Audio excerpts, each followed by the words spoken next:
Welcome everybody to episode 47 of the Career Breakthrough Series. I'm your host, Paul Ames. And if you haven't already, please don't forget to subscribe, rate and review my show to allow me to bring more incredible guests like Stef on the show. So in today's episode, we're going to be talking to Stef Sifandos. So Stef is a relational alchemist, a community builder and a change maker who facilitates transformational growth through neuroempowerment strategies, mindfulness, spiritual practice, and Western psychology to evolve and enhance the quality of our relationships. This episode is so powerful for anyone in business or looking to progress in their career because Stef and I had managed to talk about building and enhancing personal and professional relationships and how these are going to benefit you in your career. We also talk about how to tap into your conscious warrior to become the best version of yourself you can be. So without further ado, let's get started into this powerful episode and I'll let Stef head it away. So I'll see you on the inside. Guys, welcome to another episode of the Career Breakthrough Series. I'm your host, Paul Ames. And on the show today, I've got an incredible guest, someone who's really going to inspire you and help you forge more incredible relationships and help you enhance your current relationships. So my guest today, Stef Sifandos, is a relational alchemist who facilitates transformational growth through neuroempowerment processes, mindfulness, spiritual practice, and current Western psychology. Stef looks to improve, enhance, and evolve your current quality of your relationships. He's also an author and international speaker, and his work has led him to work with some incredible people throughout Australia and the world, working with Australia's top sporting teams, world champion athletes, and world champion fighters, as well as elite special forces soldiers. So Stef, thank you so much for agreeing to be on the show, mate. It's an absolute pleasure being able to share your journey and experiences. If you just wanted to start by giving the audience a bit of a background into what some of your biggest influences on your career and your current path were growing up for you. Yeah, thank you, Paul, for the kind introduction. I really appreciate being here, my friend. The impact or the influences or the inspiration that I've drawn from has been varied throughout my life from a very young age. My mother was quite a strong influence on me from a spiritual perspective or an esoteric perspective, looking beyond just the material world or the physical world and understanding our capacity as human beings beyond just the material. Yeah. Also, some great minds of the past. There's so many. Carl Sagan, Joseph Campbell, some of the great Western ancient philosophers, Eastern philosophers and mystics as well. And really diving into that, probably in my later teenage years, deeply inspired by our capacity or our human potential, our ability to do more than what we're doing, to be far more than what we're being as a collective and as individuals. And that really prompted me to investigate and understand the mind and explore the mind and explore the role the mind plays in the mind-heart-body integration in terms of peak human performance and reaching flow states and reaching or embodying states of being that are really highly connected, not only within the organism, within the self, but also interconnectedness with other people and our environment as well. And look, to be honest, Paul, that journey is continuous. Like, I don't think it stops. It doesn't just cut out. It's something that I continue to explore and almost or sit with and be with almost every moment of every day. Consciously. And that's a gift. I see that as a gift. I observe that as a gift. I feel that as a gift. And it's a gift I give myself. And in turn, I hope that that inspires others or at least, look, at the end of it, Paul, it's all about how we hold ourselves. So, when we're in ignorance, we don't hold ourselves accountable to our potential. When we have clarity, we hold ourselves accountable to greater potential. In my life, I've been deeply ignorant. I've learned, you ask about what inspires, my own ignorance has inspired me, my own lack of awareness, my lack of connection, my lack of being in integrity and alignment in self. That has inspired me, after some time, unfortunately, immersion into that negative space has inspired me to be a different person, to explore what other avenues there are for expression that is more connected and in integrity and authentic and congruent to my highest values, but also what I perceive to be human collective values as well, and that can help us grow as a society. Yeah, definitely. Wow. Thanks so much for that answer, Steph. That's incredible. And I think, a lot of us are guilty of that as well, where we've, focused on such negativity and been quite ignorant with what we've been focusing on. So, yeah, I think I myself have gone through some pretty incredible changes where I've had to look deep within and, change the person that I want to be or, reach the potential that I want to be. So, yeah, guys, go back and have a listen to what Steph shared. That was incredible there.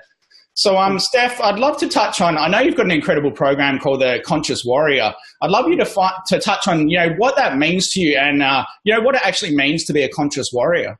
Yeah, sure. So the Conscious Warrior is essentially a program assisting men, teaching men. It's for men, but it is also for women as well. It's for any gender type, to be honest with you, but specifically for masculine expression. And this is probably a conversation that's, to delve into that is very deep and very lengthy, so not the conversation now, but essentially it's teaching men how to be healthy men. And that was born out of really deep introspection on my own self-observations and asking myself, am I really being the man I want to be in the world? And the answer was no. Like this is a few years ago, the answer was a resounding no. I was not being that man.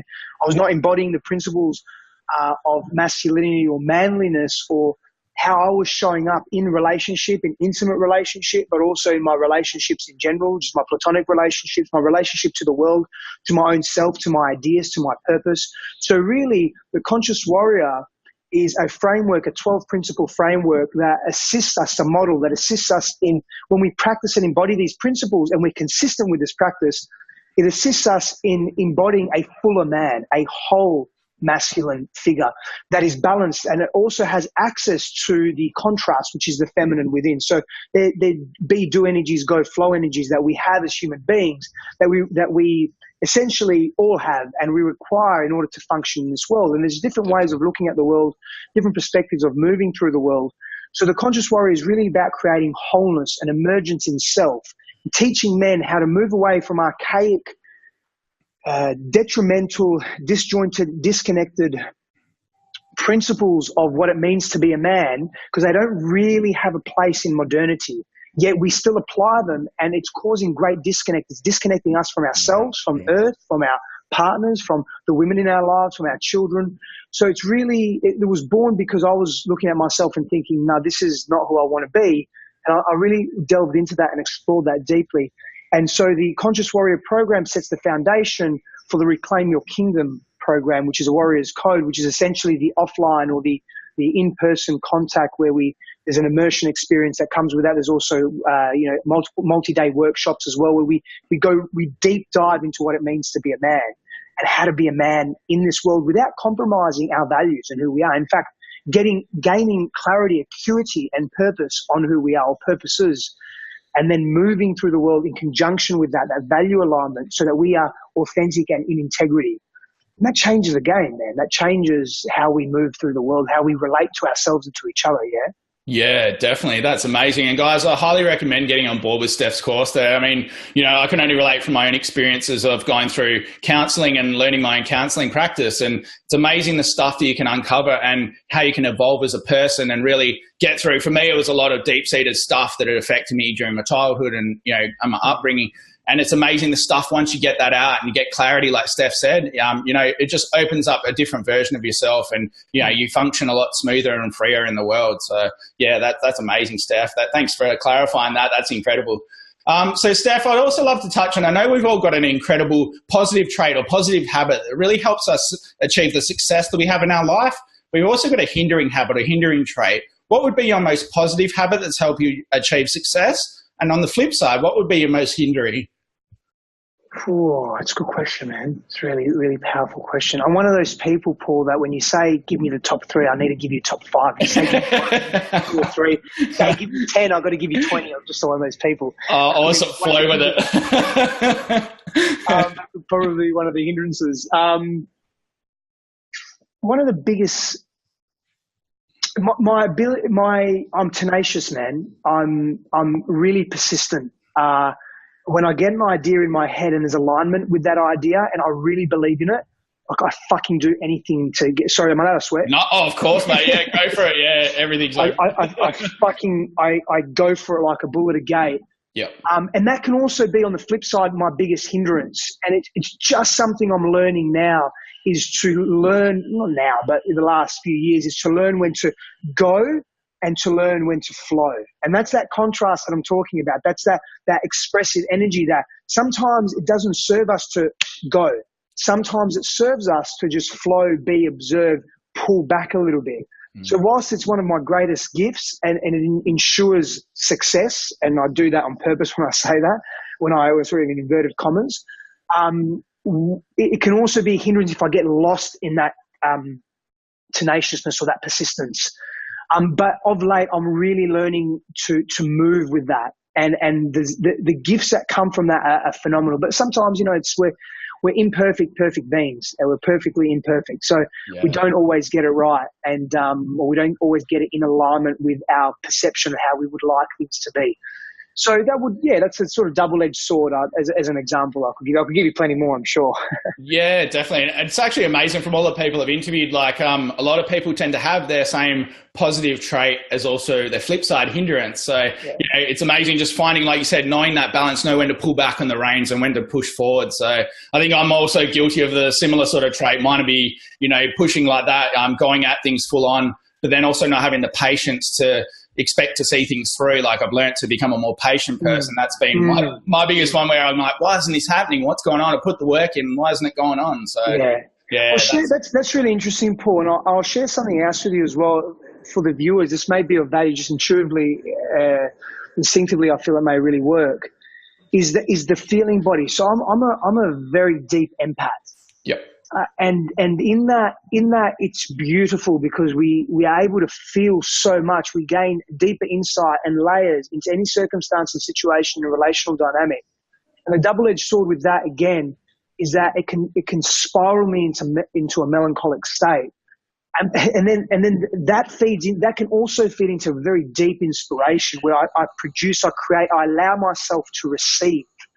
And when I say receive, like there's a kindness and compassion that takes place with self that allows me to open up my creative outlet or my co-creative outlet, and something works through me, and I'm able to create my programs, words, writings, musings, whatever it may be, models, connected dots that I make. And so there's another double-edged sword as well. So because I know there's a rise in empaths in the world, and some people are really scared of it, and they don't know how to hold that within themselves. And I've been there, and it's challenging. But if you can hold it within yourself, and you know that there's deep value in this, and allow the melancholy or the sadness to move through you and feel it, if you can hold it, it can reap tremendous benefits on who you become and who you are and how you ground yourself as a human being, and surround yourself in that time with things and environment, people that inspire you, that you trust, that you respect, that you revere, in order to facilitate your growth through that difficulty and through that process. And that's been a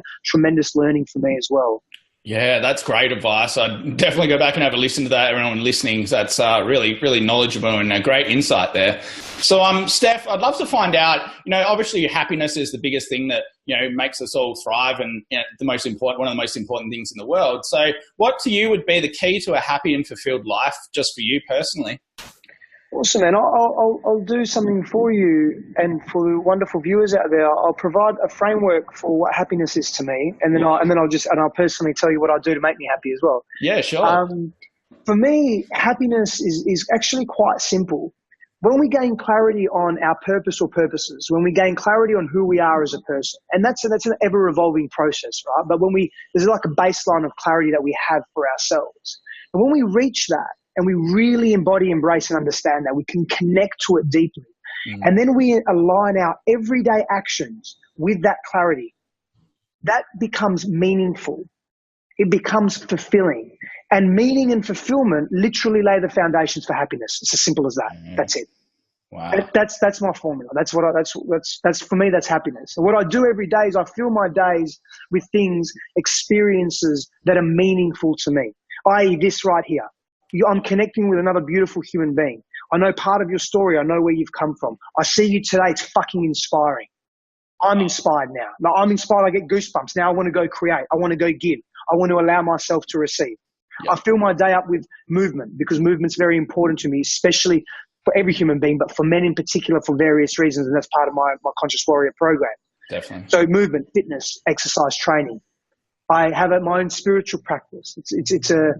I immerse myself in silence and stillness, and that varies sometimes. I surround myself with beautiful people. I do or I engage in what inspires me. So in other words, my service to humanity. And I'm happy. That doesn't mean I don't feel sadness, I don't get angry, I don't get frustrated, I don't ask deep questions of the universe, of God, of me, of my environment, of earth, of whatever's happening. But I'm happy because I'm fulfilling I'm having experiences, fulfilled experiences that mean something to me. Yeah. And there's some of the practices that I have. I tell people that I care for them, that I love them, that they mean something to me and why. And I do that as regularly as I can. There's some of the experiences that I have that really fulfill me. Wow, what a great response, and I love the simplified version of it. And thanks for sharing some of the important things and giving us a bit of a snapshot into your daily practices and what really helps you. So that's really great, Stef. Thank you for that. So I know we touched about it off camera, but I got a question I always throw at all of my guests. Now, I've actually used this from solution-focused therapy, a style of counselling I've learned, and it's called the miracle question. So imagine if you went to sleep tonight and overnight a miracle had occurred. And when you woke up the next morning, everything you ever wanted to impact in the world or anyone you wanted to impact in the world had come true. There were no financial roadblocks or no mental roadblocks holding you back. What would be that biggest impact you'd want to make on the world? And why would it be so important to you, Stef? I love these questions, man. I'm going to be cheeky and I'm going to answer that and respond to that in two ways. First, I'm going to give you the almost what I would see as the foundation for mass evolution or transformation or transmutation or awareness or reconnection to self, right? And that is that every human being, every sentient being realizes their potential, their true worth. And in doing so, the cascade effect of that will be that how our socioeconomic, sociocultural, geopolitical, global multinational systems work now would become obsolete. That mentality of scarcity, that collective movement of coming from fear would just drop and cease. And the second part to that, to be really specific, is that we as a humanity really begin to conserve every artifice of land, of forest, of rainforest, of mountainous area, of fresh water systems, our ecology, that we connect so deeply, because again, we go back to that first part, when we connect so deeply to ourselves and we realize who we truly are, we would begin to look at, we would extend that, we would realize our interconnectedness. I mean, truly realize, not intellectually realize, not say, yes, we are all one, we're connected, but grasp it at a visceral level and at a spiritual level per se, for lack of a better term. We would treat everything as we would treat ourselves. But again, in order to treat ourselves with reverence and respect and love and care and adoration and connection, we have to understand our self-worth as well. So that's how I would want to see the world. It's happening as well. It's happening. Yeah, definitely. It's funny. I've definitely seen a bit of a shift in the world, and like you said, more people becoming realizing about empaths and getting a bit worried about it. But there's things to embrace, and these feelings are natural. And I think the biggest thing is like what you said. I love that response where you said, we to think outside of ourselves and treat everything else like we would treat ourselves. Like, I think that's amazing, especially watching some of the stuff that's going on with the oceans and how we're killing everything and just the damage we're doing to the planet in general. I don't think people, they get so fixated in their little bubble that they just don't think outside, don't expand their mind. So what an amazing response, Stef. We're going to pop the bubble, bro. We're going to pop the bubble so there's no, remove the box. Not think outside the box. There is no box. Remove the box. Because if we think outside the box, we're still placing parameters on ourselves and edges, and we've got to cut that as a humanity. We're so entrenched in our ways as a collective, which influences and impacts and feeds into our individual behaviors and habits, that we limit ourselves. We don't perceive ourselves as limitless. I'm not talking about defying gravity, although there's multiple stories that great sages, gurus and swamis are able to do that. Great minds are able to do that, but not going so much there, but knowing that we can break old systems that are hundreds or thousands of years old, such as patriarchy, such as our current socioeconomic doctrine and paradigm. There's just so much we can do differently that would really feed into allowing us to thrive instead of just survive. Like when 2.5 billion people are in poverty, that's not healthy. There's an imbalance there, you know. Definitely. It's just not. That's something not right. Yeah, exactly. It's funny you said about that too. Like something I was watching yesterday about these monks, I think it was Tibetan monks that were able to how they've come up with a new theory how a lot of these structures were built back in the day and how they were able to move all these giant boulders and things like that. And one of them was through sound therapy or some sort of sound pitch where they set up all of these different musical instruments into this big speaker kind of trumpet thing. And were able to move giant boulders and shift them huge distances by the creation of sound and noise. So, yeah, it was just incredible to see, you know, what that, and it's actually been tested and, proven to an extent. I think a lot of people are skeptical of it, but yeah, it's amazing the power of what is not known. The things that we don't know, we've only tapped into a small portion of what our brains capable of. So, yeah, it was. I mean, just because I agree, man. Just because we don't know or because we're not aware of something, it does not mean it does not exist. It just means it requires further exploration for us to solidify that into our consciousness or our sphere of reality, for us to understand that at greater depth, so then therefore we can do more with it, or we can access it at greater reference points, and it can be of more value to us. But it doesn't mean it doesn't exist. But that's why, you know, science exists. Science exists to explore, to determine, to unravel. The scientific method is a beautiful method for exploration, and there are also other beautiful methods of exploration as well, and that's one of them. And eventually, you know, if someone really wants to prove something, or a governing body wants to prove something, it will happen in its own time. Yeah, definitely. So true. So Stef, because of podcasts tailored to a lot of people in their career who are looking to, you know, expand themselves or, you know, move up in their career, I know a lot of people really struggle with maintaining that balance of working so much and maintaining their relationships in their career, whether that be at work or at home. So what would be some tips and advice that you could share to really help people, you know, be more present and engage in their relationships and to improve and enhance their relationships as well? Yeah, it was a very loaded, powerful question, Paul. It's awesome, brother. Are you almost speaking to a work-life balance at some point? In a way, just you know, obviously because people are focusing so much on one element, they're neglecting or trying to keep their fine balance. Yeah. So there's a number of different approaches we can take. The first thing I say is that work-life balance doesn't truly exist. If you need a work-life balance, it means that you're not content, or you're not really aligned in your career or your vocation, number one. Because if you're aligned in your vocation or your career, yes, you can be out of balance because you can sometimes I spend hours upon hours every day immersing myself in my service or business, and it's at the detriment of other areas of my life. So I need to say, well, hold on, I need to pull back a bit, because in that micro element of balance, I don't have that. Overall, I have work-life balance because I love what I do and I don't see it as work per se. Definitely. And I do what I love. I love what I do. I do what I love. But in order for some real tangible guidance there, especially with relationships, so in context to following your career and your passions and your vocation and what inspires you, and then balancing that with your intimate relationships, there's a number of different avenues that we can take. Now, the first is there needs to be a willingness. You have to identify that, do I want to be in an intimate relationship? And you have to gain clarity on that. That's really important. Now, most of us, we seek and we thrive on connection. Now, connection is a basic human need. It presents itself in many ways. It's not necessarily only through intimate romantic relationship or relating. But you have to get clear, do you want a relationship? Have you got time and space? And can you put the attention into that right now? Because some of us, and I've been here, where I've wanted a relationship, but I haven't wanted a relationship. And for various reasons. And there's been conflict there. And when it's in a conflict, there's going to be, when it expresses itself in disconnection and disharmony, and it expresses itself on a spectrum of aggression. Yep. Yeah. So there's tension and aggression. So you have to get clear, do I want to be in a relationship?